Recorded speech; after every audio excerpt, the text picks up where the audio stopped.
Ito na ang bagong update ngayon sa Project 400 Dubai Island.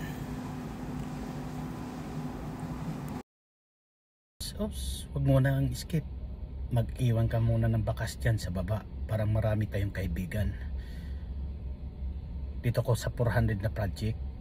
Tingnan lang natin dito kung anong meron ditong activities. Samahan nyo ako.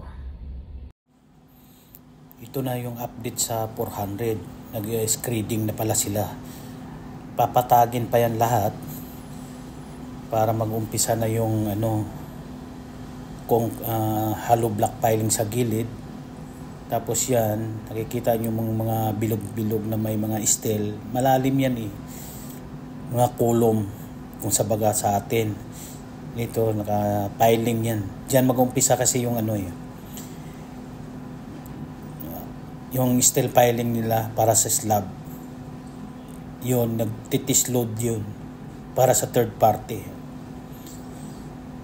So, susundan natin ang mga nito by next week. Babos!